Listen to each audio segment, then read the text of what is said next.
Hello and welcome to the new season of Ottawa Experts. I'm your host, Barbara Balfour. Well, we pass along many things to our children, including our genes, our values, and sometimes even our furniture. But what we may not realize is that we can also pass on our trauma, especially if we haven't healed from it. Over time, destructive patterns and behaviors like addiction, broken relationships, and low self-esteem can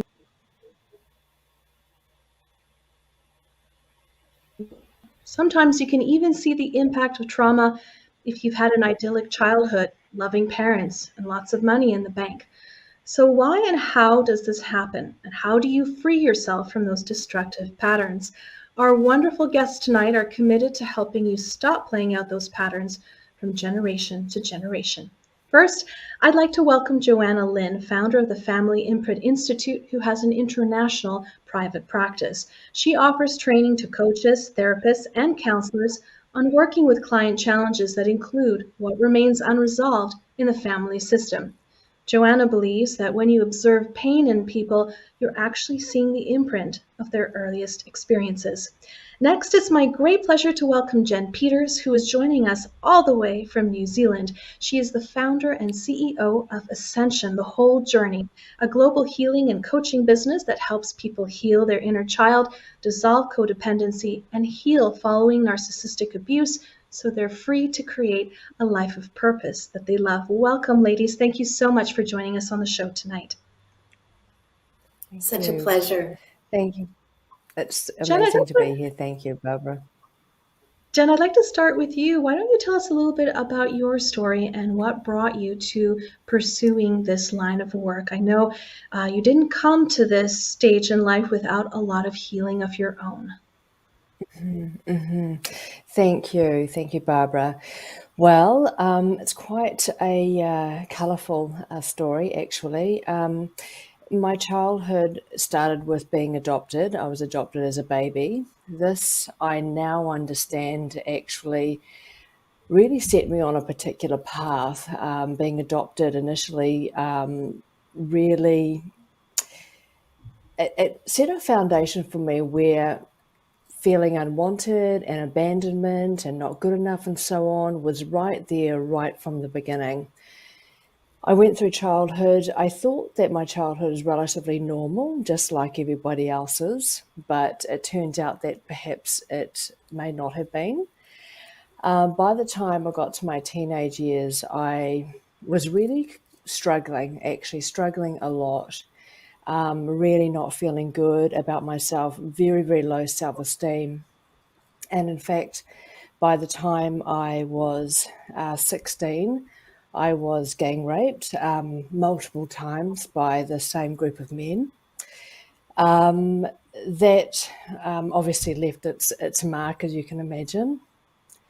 Later on, by the time I'd sort of moved into my 20s, I'd had a number of fairly abusive relationships. I then got into a relationship that was the best relationship that I had actually experienced at that point as far as I was concerned. But it turns out I was in a relationship with a narcissist. And of course, at that stage, I had no idea what a narcissist actually was. After a number of years, it was a long-term relationship. We'd had a child by this point. I'd gotten to the point where I really was feeling absolutely broken. The relationship had broken down.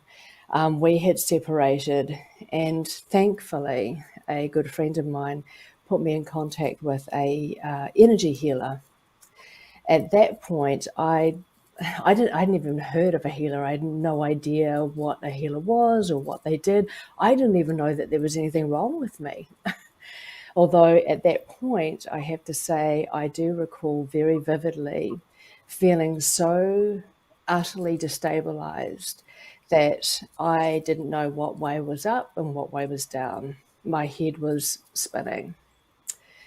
I started working with this energy healer, and it wasn't long before I started to experience an incredible contrast of what I now see was inner peace, whereas before there was just really nothing but chaos and pain. It was at this point, in fact, that I thought, wow, I I need to help other people to feel like this, because I just didn't even know that it existed. I carried on working with her for quite a few years, actually, very, very regularly. And through this time, we were able to begin dissolving layer upon layer of inner child trauma. I carried on this path myself and through my own learnings. By this stage, I knew I need to help people, and this is an area that I can help people. It's a path that I have walked, it's a path that I understand. And so many, many years of my own healing, and also by this stage, actually training in this area, and really refining my craft. I became very,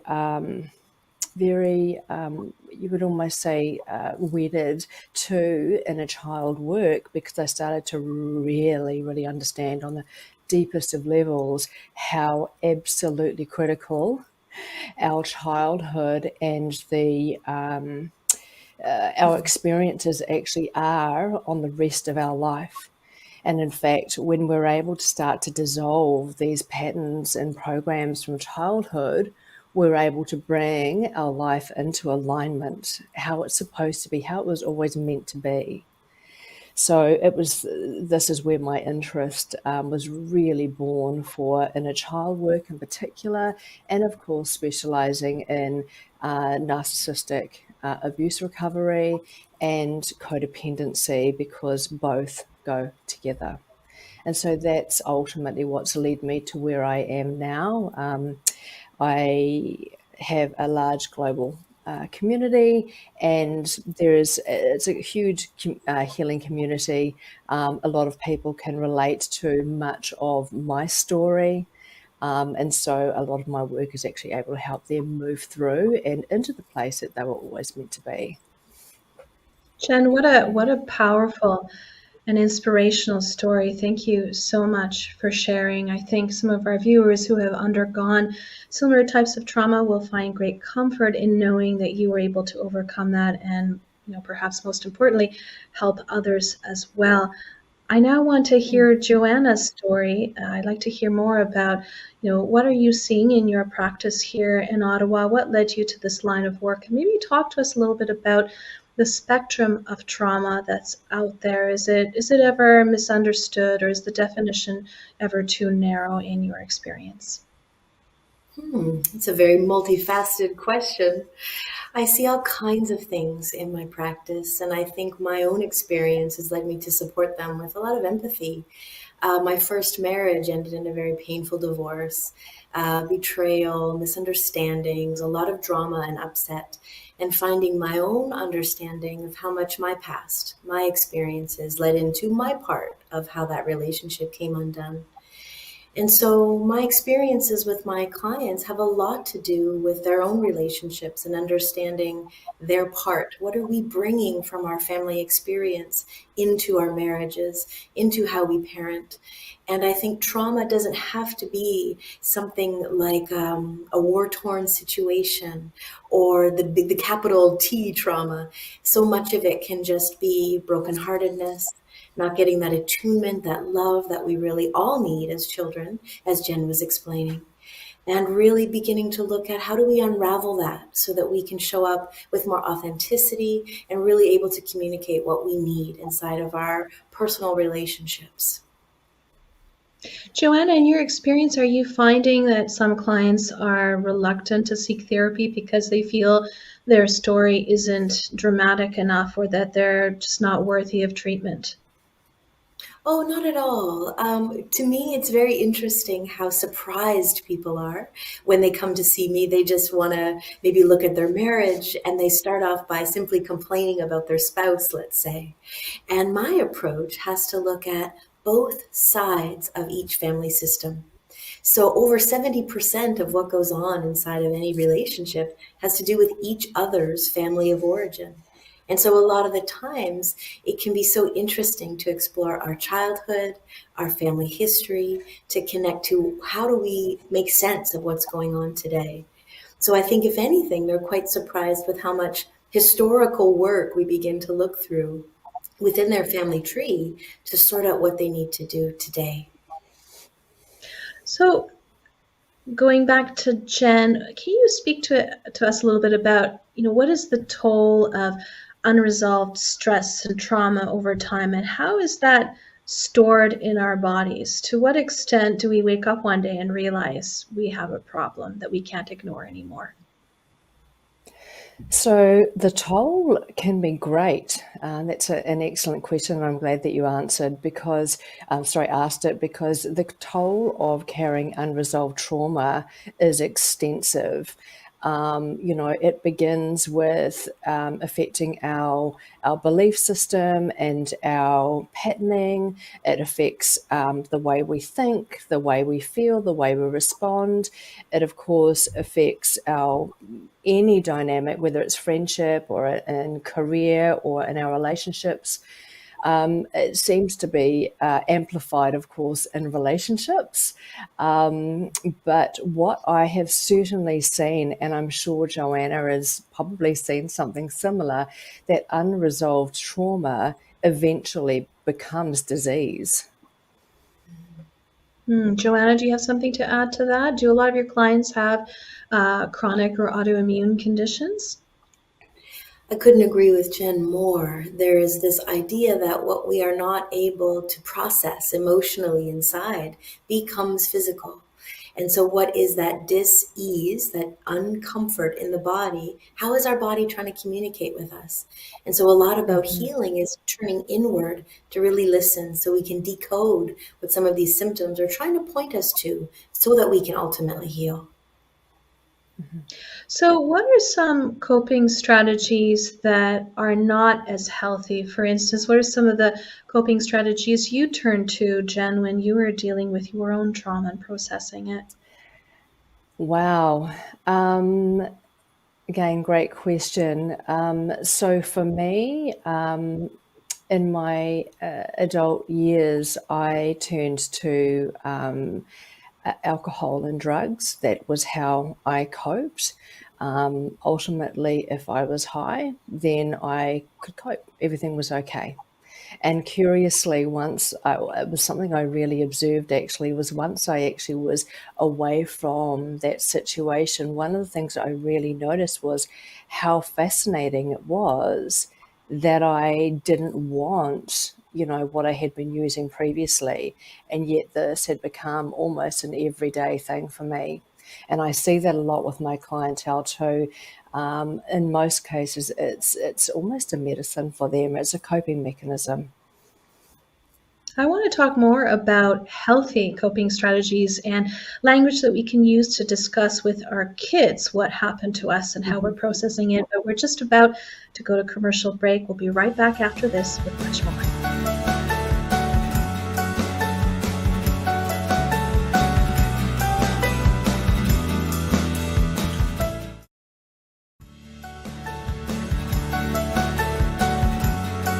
Hi, welcome back to Ottawa Experts. I'm your host, Barbara Balfour, and on tonight's show, we are discussing how to heal from intergenerational family trauma with special guests Johanna Lynn and Jen Peters. Now, Jen, before we went to break, we started talking a little bit about some toxic coping strategies that people may turn to process their trauma. Some of the more obvious behaviors might include addictions. What are some less obvious coping strategies? Like, when does processing trauma turn into becoming a narcissist, for example? How might someone going through trauma hurt other people in their lives, whether it's conscious or not? Thank you. That's a great question. Often, if hurt people, unresolved trauma often ends up being projected towards others. So, just for example, and this is very, very common in my community, and I'm sure well beyond. Often, if somebody has been really hurt through a relationship, or they might carry very deep rejection wounding or abandonment wounding, they will be less inclined to want to get into a deep and connecting, intimate relationship. They may think that they do. consciously, but unconsciously, there is a driver to stop them from deeply connecting with others. So often, they will get into a relationship.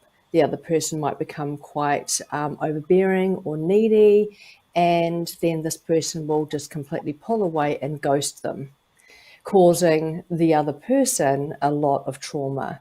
So that's something that I see a lot, and one of those areas that we might not even know that we are doing it. I hear a lot about various attachment styles, and I also hear a lot of people describe themselves as being unemotionally available or emotionally Mm-hmm. unavailable. I don't really know what that Mm-hmm. means. Maybe, Joanna, you can talk us through some of those styles and maybe a little bit about what styles might be a good fit for each other within a relationship. Hmm. It's so profound. Our attachment styles come from how we were loved, how mom or dad could attune to us, and what that really looked and felt like. We could think about it like our parents are a blueprint for how life goes forward from here. And so much of what we play out again is influenced by our attachment style. And then we begin to look at, I love that example you said about emotionally unavailable. It can be like a joke in the dating scene. And really, Mm-hmm. that just means mom was busy, had to go back to work early, a sibling had a Mm-hmm. great need, and some of my very essential needs developmentally went unmet. And so now when I Mm-hmm. reach out to be vulnerable and want to love and get into a relationship, a part of my nervous system even is just waiting for that other to turn away, to pull away. And so we kind of come in guarded already before we can step in fully. And so a lot of developmental psychologists talk about secure attachment as being the one where we've got both parents behind us, we feel fully loved and accepted for who we are. And then we move on to different styles of attachment that may be a little more compromised. What my research has Joanna, shown is me, a yeah, secure attachment style really rare where you have two parents behind you? Is that's sort of the ideal case scenario? correct. That's the ideal case scenario. And unfortunately, it is a little more rare. What I was just going to share about the research that's promising is that if we have an insecure attached person with a securely attached person, it seems that we can become more balanced and secure in our love by loving someone in that healthy way. And so we begin to repattern inside our intimate relationships. So just because we maybe didn't get enough of what we needed, it doesn't mean that's a life sentence. Mm-hmm. And so one Mm-hmm. attachment style can grow and evolve into another, is that right? Yes, so the securely attached partner almost holds a new balance. It's like inviting that other into healthy love. And so this Hmm, idea that love really does heal is actually true. very, very interesting. I want to go back to you, Jen. Can you speak a little bit to how, depending on what's normal in the house that you grew up in, it may cause you to maybe miss red flags in your romantic relationships and your friendships?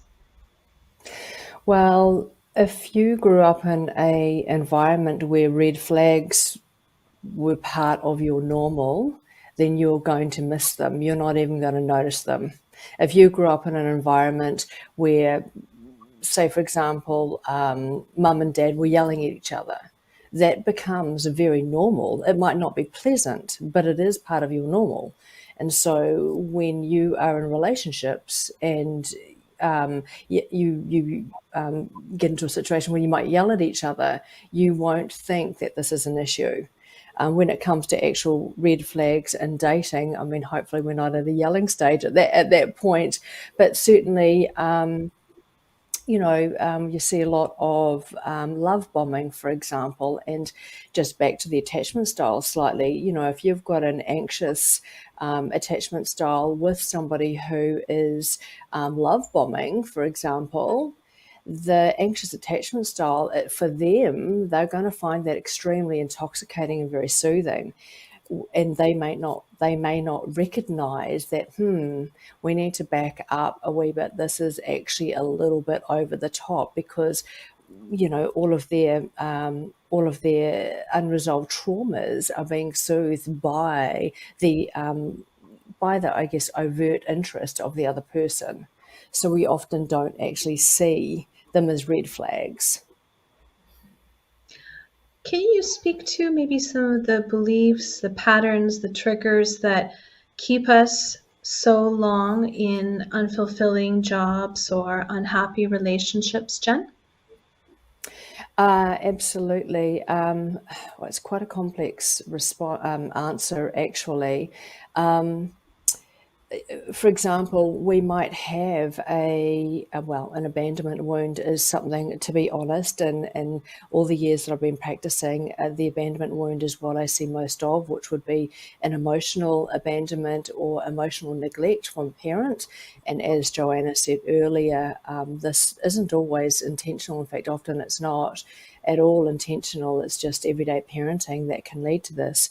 But if we have an unresolved abandonment wound where we feel like, in some cases, this may sound extreme, but for those viewers that can relate to this, I'm sure there'll be quite a few, we can actually feel like we're going to die if we don't have that connection and commitment from that other partner.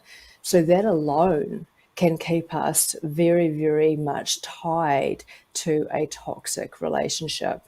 Also, things like you see sometimes low self-worth or not good enough in the workplace that will stop us from asking for a pay rise or not putting ourselves forward for a job or a promotion that we're actually well and truly capable of doing.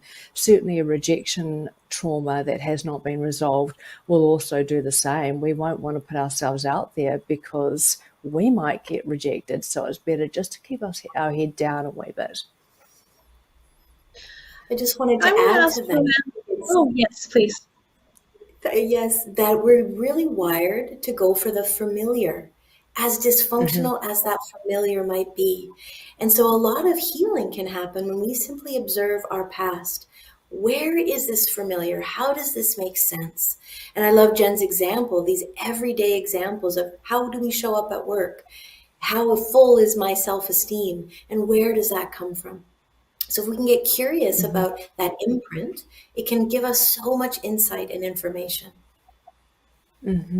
Joanna, you bring up a really good point. You know, we're often drawn to the devil we know, and it can be very difficult to break that pattern. But when do you know that it's just your anxiety that's feeding you these false narratives? And when is it your gut that is so honed from years of being on high alert that it's actually trying to do you a favor and draw your attention to something? How do you differentiate between those two, Joanna? That's such an important and actually a very profound question because it points to our sort of journey on that healing spectrum. The way we tell the difference between what is anxiety and what is my intuition or what is my gut instinct is the practice of actually remaining embodied, of how do I stay in my body. And for so many with trauma, that can be a very scary place to be. How do I listen to my body voice? What is it trying to tell me here?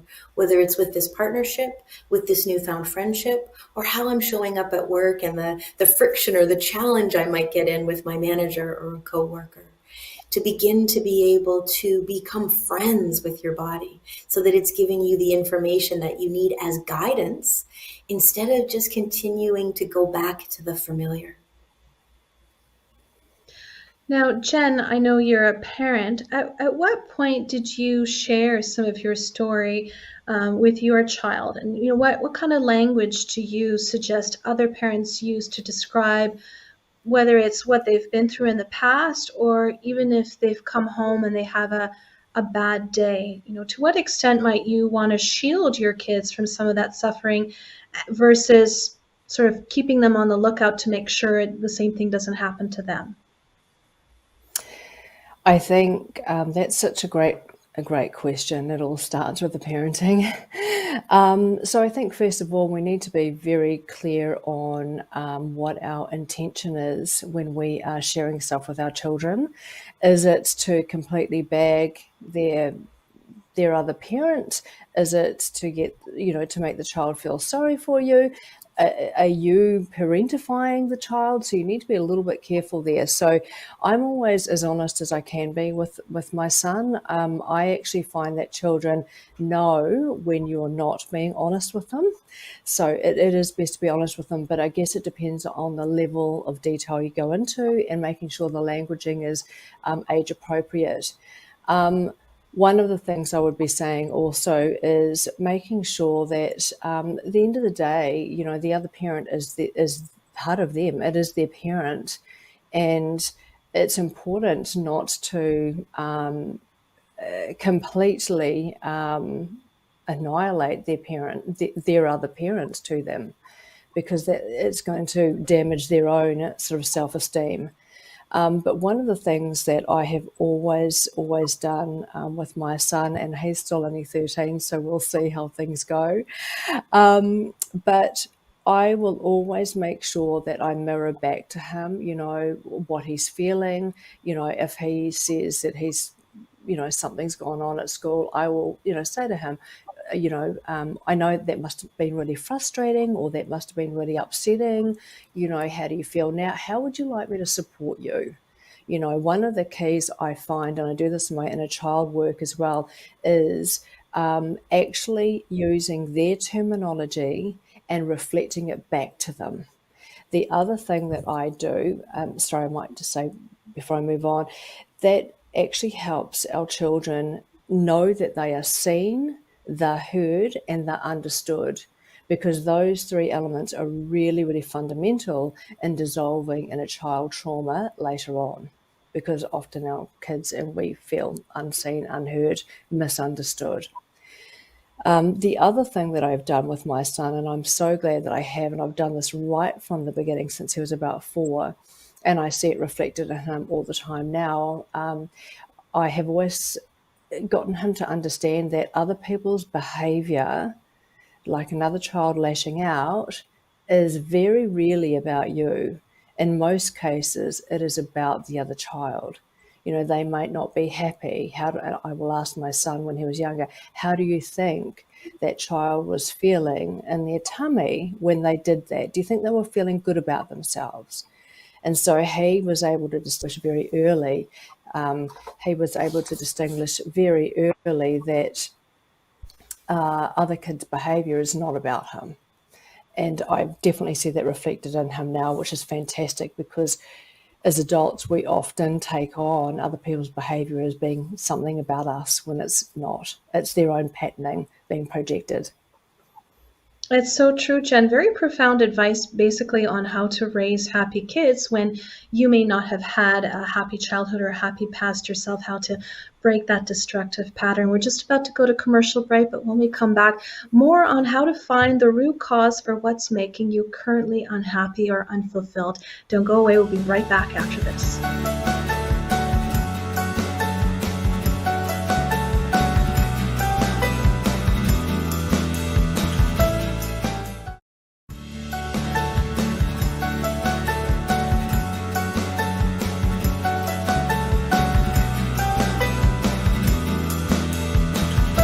Welcome back to Ottawa Experts. I'm your host, Barbara Balfour. The legendary Persian poet Rumi once said, "Do not look among the branches for what actually lies in the roots." So how do we do that in our own lives? Finding the root cause to what's unsettling you or making you unhappy is essential to healing. But how exactly do you do that? Well, luckily, our special guests tonight, Jen Peters and Johanna Lynn, are here to help. Sometimes signs that we have undergone trauma are not easily visible. We may actually normalize them in our everyday lives. And so I'd like to start by asking you, Jen, what are some common signs of trauma that we may not realize are actually signs of something that's gone wrong? Great question. Thank you, Barbara. So some of the more common signs that we might not even notice within ourselves because they've become normal for us are things like anxiety, feeling numb or disconnected from ourselves.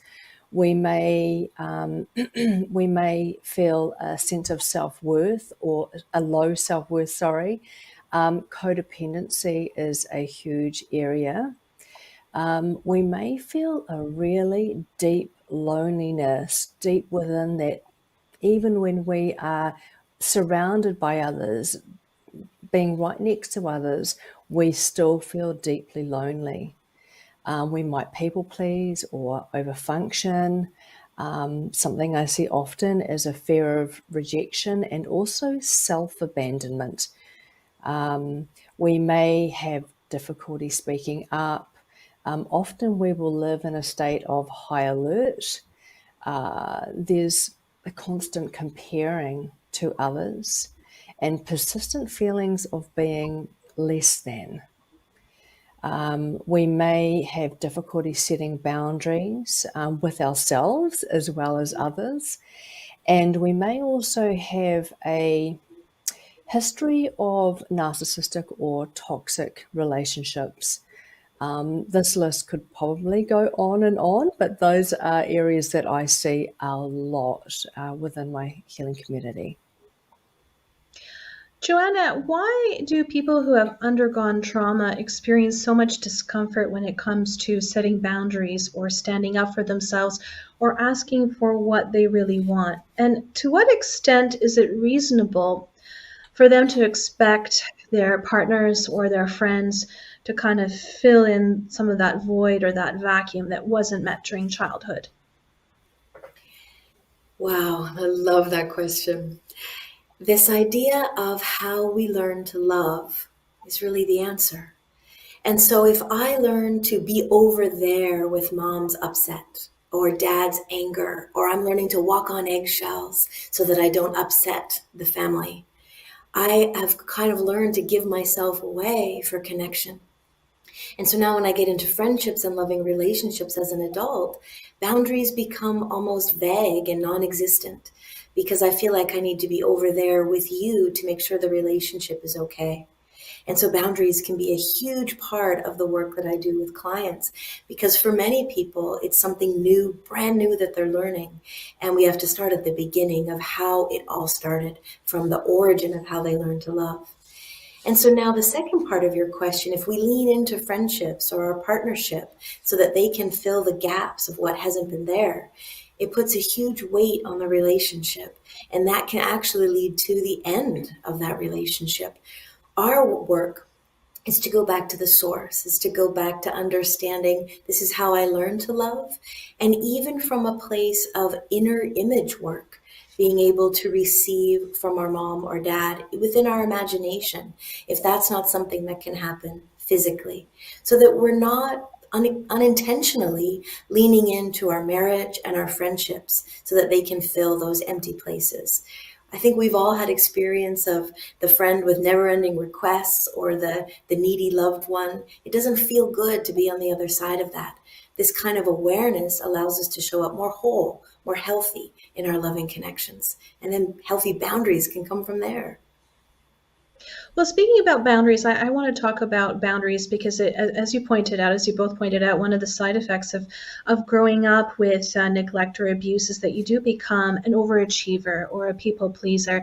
How do you set those boundaries without feeling guilty? And can you talk to the idea of the difference between a compromise, a sacrifice, and being a pushover, especially when it comes to parenting? Maybe let's go back to you, Jen. What are your thoughts on that? I know you spoke a lot before we went to break about your relationship with your son. Did guilt ever come into the picture?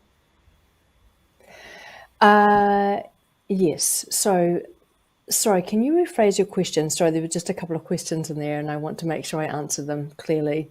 Well, what's the difference between making a sacrifice that is expected of you? Let's say you're a parent sacrificing something for your child, or making a compromise in a romantic relationship, or being a pushover, abandoning yourself. How do you make Sure. the distinction between those three? And how does that fit in as a parent? Right. Okay, great question. Thank you. So I have found that, and this is where it gets a little bit tricky, is we really need to be in our body. And what I mean by that is a lot of the times we're actually dissociated. We're actually not even fully in our body. We need to be in our body and grounded, because then we can start to feel resonance within our body. We can feel whether we are doing something out of guilt, whether we're doing something, if there's an urgency attached, chances are it's most likely coming from an unhealed wound, an unhealed trauma. When it comes to deciding where to place that boundary, or where to place that boundary, I always find resonance within your body. Are you feeling compromised?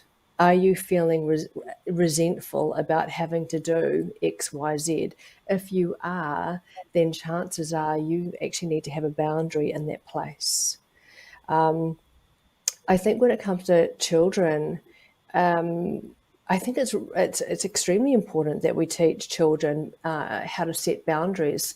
So rather than feeling necessarily guilty about saying no to our child about something, I think it's important to actually show them how boundaries work. Because if we were all taught what boundaries look like and how to implement them, many of us wouldn't have been in the types of relationships or toxic relationships that we have been in. So I think rather than feeling guilty as a parent, instead look at it as a teaching opportunity so that your children can actually learn this is what a boundary feels like, and that you must respect a boundary. And it's so important to start early. We've spoken a lot about identifying some of the signs and the red flags, and now that a little bit of that is out of the way, let's talk about healing. And let's go back to Joanna. When a negative thought or belief enters your head, what do you do to flip the script? What are some things you can tell yourself? I think it goes back to that relationship that we have with ourselves. It's very interesting that so much of what we were hurt most by, a parent, an aunt, an uncle, a grandparent, we can end up doing to ourselves. So if our mom was hypercritical, we may be very critical on the inside. So I think the first step is that awareness. Following our thoughts, being able to understand where they came from, and being able to, as you say, flip the switch. What is this really about? How can we speak more kindly to ourselves? How can we practice giving to ourselves what we always wished would have come from mom or dad? Be that more self-acceptance, more kindness, beginning to give that to yourself as a practice. So if, for instance, an unwelcome thought enters your head, for instance, I am not good enough, I'm not worthy of fill in the blank, what should you follow up with that to sort of get you out of that mantra? Or what positive mantra can you repeat to yourself? I think finding evidence to the contrary. Where are you good enough? What are you good at? What have you felt really proud of yourself for doing? And beginning to balance out that, find that opposite place to find that balance. That's some of the tricks that I do.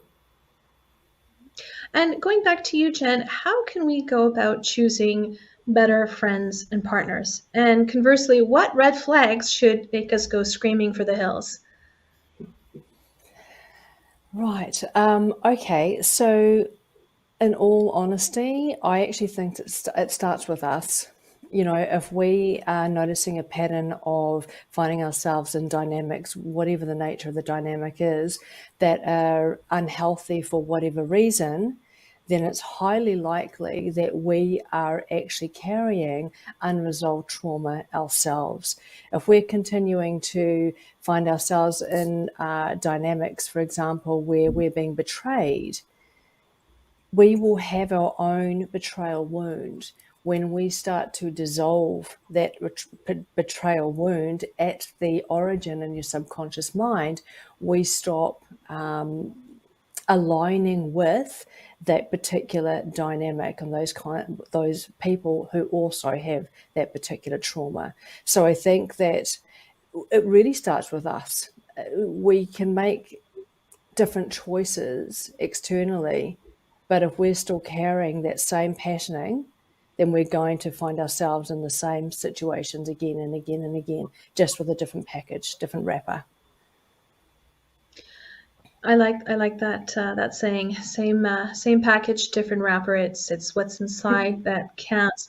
Now, Joanna, you have some interesting content on your Instagram page. You talk about how you argue can actually predict your chances of divorcing. And you also talk about something that's a bit of a criticism sandwich or a compliment sandwich, that for every criticism you make of your partner, you should actually include 5 compliments. Can you maybe expand a little bit on that? Yeah, it has to do with how our brain processes information.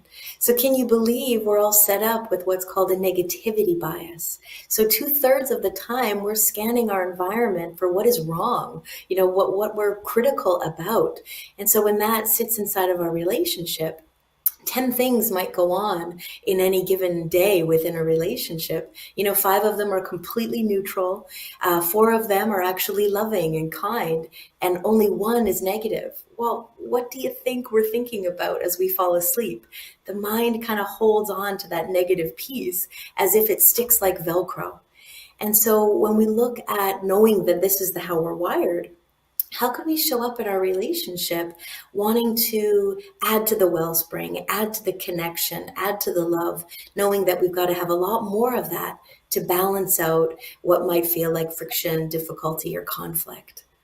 And so that Great goes tip. to the fact of how we argue, how that argument starts will determine how it's going to end up, how that conflict goes, and even maybe towards the end of that relationship. Great tips, and thank you so much for sharing, Joanna. We're just about to go to commercial break, but when we come back, more from our guests on healing your inner child. We'll be right back after this.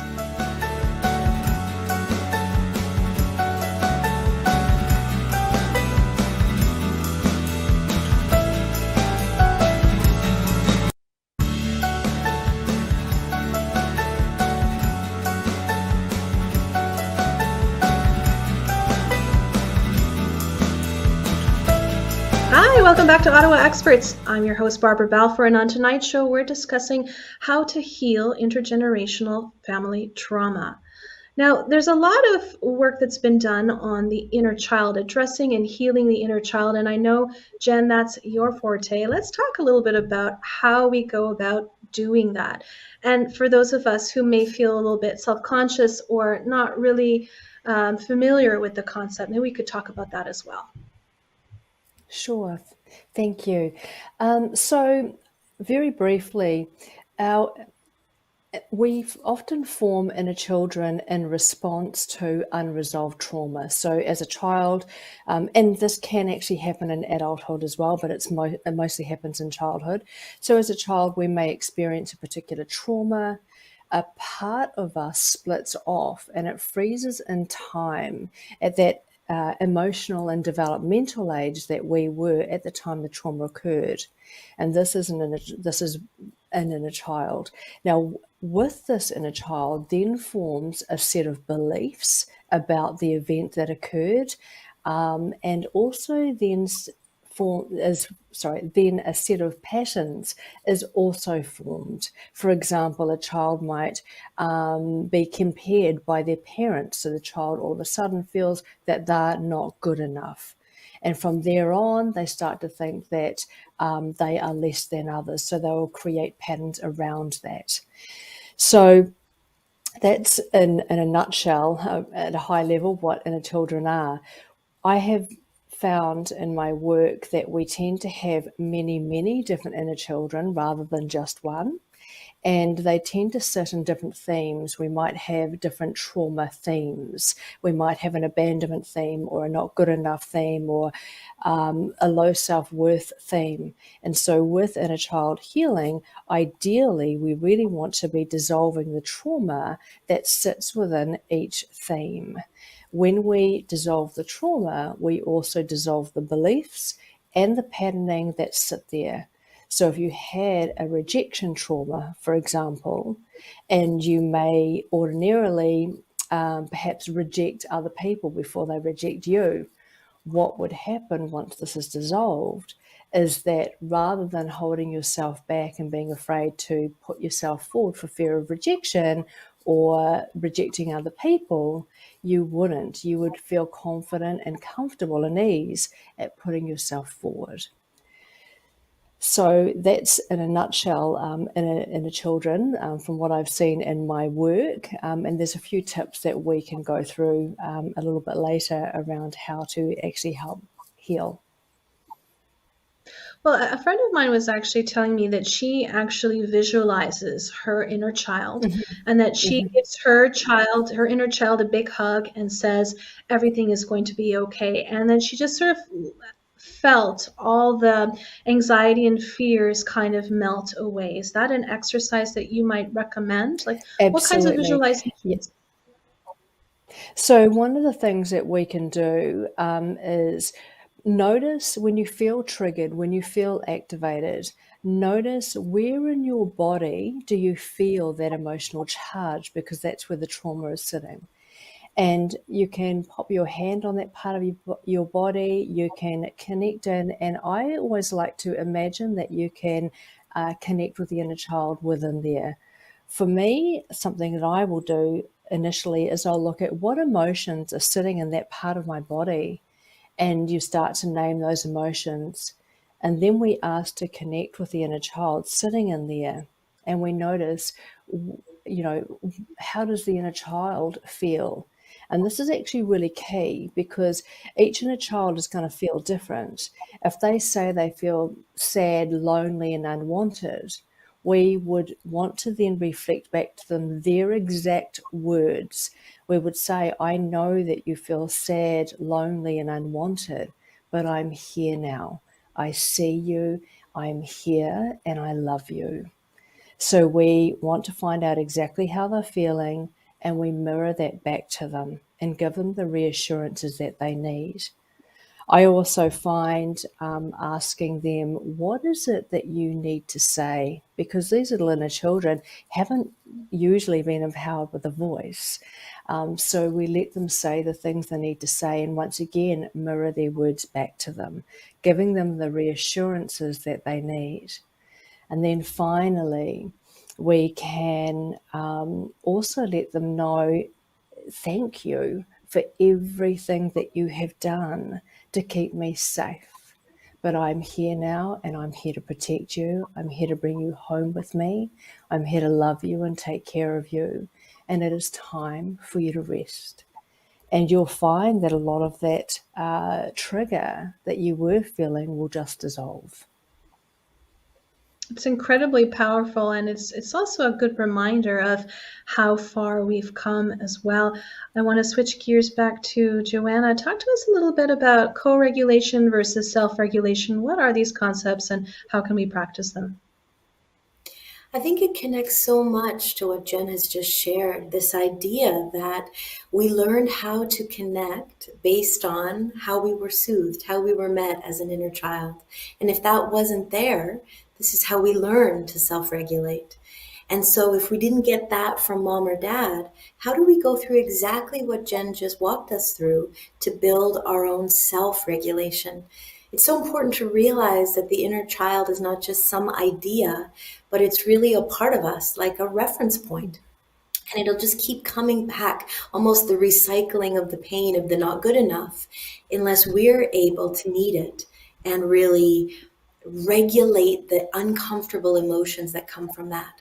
And so this is why for me, when we have a 2-year-old that's melting down or a teen that's slamming doors, it's so important to be able to meet them eye to eye, heart to heart, and have a conversation about what's happening so that they can make sense of what's firing off in their body, so it doesn't get stuck in there like a reference point that they're going to have to come back to in their 50s or 60s, because it's now become a pattern that's actually harmful in their day-to-day. Joanna, what are some transformative practices that we can all start adopting in 2022? I think for me, it's become more silence, more time to just listen to my heartbeat, ask my body, what do you need? Get in touch with that little girl who may want to have a little more playtime, a little more ease. There has been so much stress and intensity in our world over the last couple of years. So for me, it's been much more important to turn inward. And I teach a lot of my clients that practice as well. For some of them, sitting in silence, feels a little bit close to hell. It's just so difficult.